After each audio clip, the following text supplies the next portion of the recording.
Next 9 news में आपका बहुत बहुत स्वागत है। मैं हूं आपके साथ अबरारुल हक रहमान।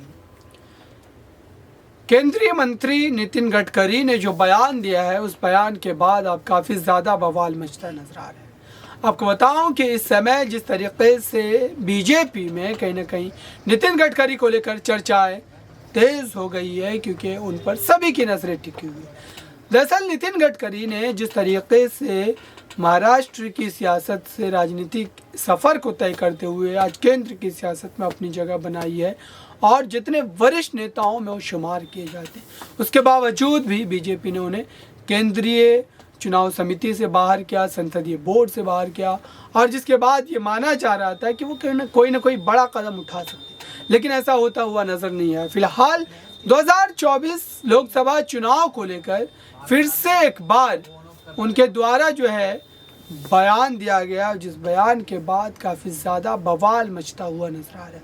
दरअसल इस बयान को भारतीय जनता पार्टी के खिलाफ जोड़ करके देखा जा रहा है, लेकिन नितिन गडकरी ने कई बार इस तरीके के बयान को देने के बाद यह स्पष्ट किया है कि उनका बीजेपी के खिलाफ जाने का कोई इरादा नहीं है और न ही वो इस तरीके से जो है इस पूरे मामले को देख रहे हैं।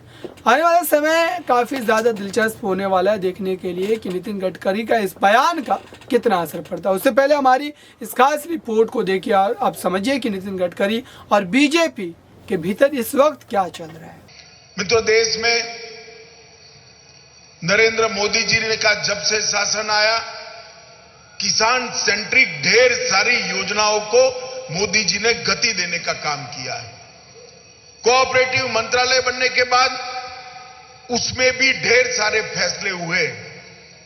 सहकारिता के अंदर पारदर्शिता लाने के लिए देश भर के 63,000 पैक्स का कंप्यूटराइजेशन करने का निर्णय लिया गया और 2500 करोड़ रुपए से इनको 100% कंप्यूटराइज करने का हमने करा है। और इसके साथ साथ एक और निर्णय किया है कि देश की हर पंचायत के अंदर अब सहकारी समिति होगी। एक ही सरकारी समिति बनेगी जो मल्टी डायमेंशनल होगी, बहुउद्देशीय होगी, और वो कोऑपरेटिव पैक्स का भी काम करेगी, डेयरी का भी काम करेगी, मत्स्य उत्पादन का भी काम करेगी, स्टोरेज का भी काम करेगी, पीसीओ का भी काम करेगी, जल वितरण का भी काम करेगी और गैस डिस्ट्रीब्यूशन का भी काम करेगी। ऐसी 2 लाख नई सहकारी समिति 3 साल के अंदर बनाने की कार्य योजना नाबार्ड, एनडीडीबी और सहकारिता मंत्रालय ने इकट्ठा होकर करी है। मैं कह सकता हूं मित्रों, ये योजना बनने के बाद देश में सहकारिता का व्याप, सहकारिता का टर्नओवर और सहकारिता के लाभार्थियों की संख्या 3 गुना से ज्यादा बढ़ने वाली है। एक नए आयाम में हमारा सहकारिता आंदोलन जाएगा। इसके साथ साथ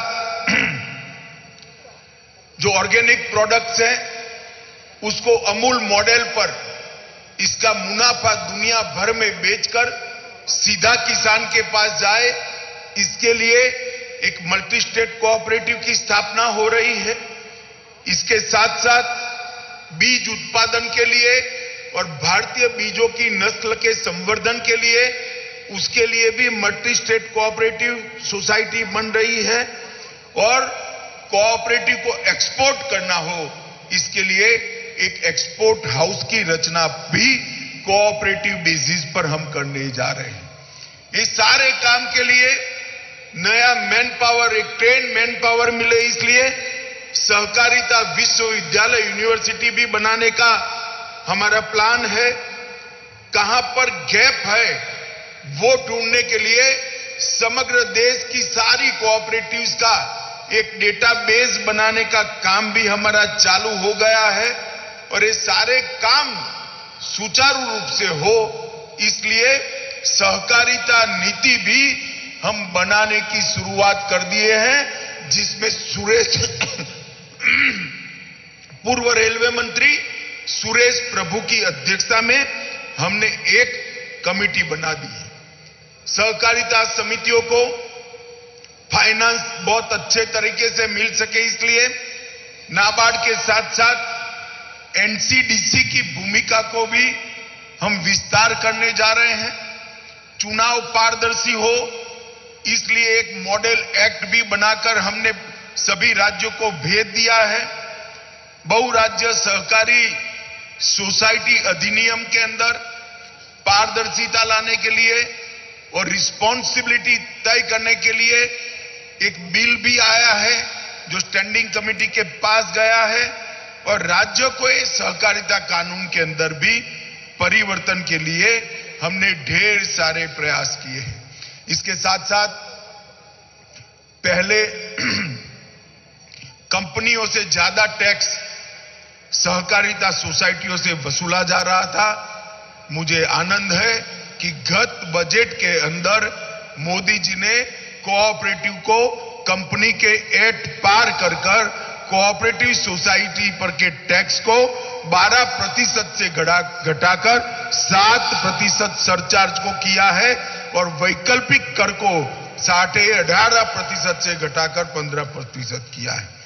और इसके साथ साथ cooperative banks, urban cooperative bank के आवास ऋण की सीमा आरबीआई ने 3 गुना की है। वाणिज्यिक संपत्ति पर ऋण की सीमा को भी बढ़ाया गया है, और डोर स्टेप बैंकिंग के लिए भी हमें परमिशन दे दी है। कर्नाटक एक ऐसा राज्य है जहां सिर्फ कर्नाटक की सहकारिता आंदोलन को मजबूत करना ये कर्नाटक की जिम्मेदारी नहीं है।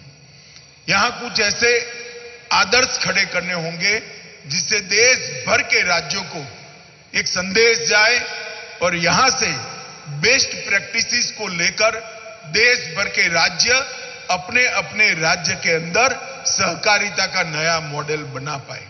मित्रों, आने वाले दिनों में मुझे पूरा विश्वास है कि मोदी जी ने जो सहकारिता आंदोलन को गति देने के लिए सहकारिता मंत्रालय बनाया है, इसके कारण समग्र देश के अंदर जो गैप खड़ा हुआ है, कुछ राज्यों में सहकारिता आंदोलन बहुत धीरा पड़ गया है, बहुत कमजोर पड़ गया है, उसको बल मिलेगा और देश भर में समान स्वरूप से। तो आपने हमारी इस खास रिपोर्ट को देखा। इस रिपोर्ट के माध्यम से इतना तो समझ आ ही गया होगा कि नितिन गडकरी ने जो कहा है उस बात में दम है, और हो सकता है कि बीजेपी इस बात को लेकर चिंतन मंथन जरूर करेगी। इस खास रिपोर्ट में बस इतना ही। देखते रहिए ताज़ा तरीन खबरों के लिए नेक्स्ट 9 न्यूज़ को। धन्यवाद।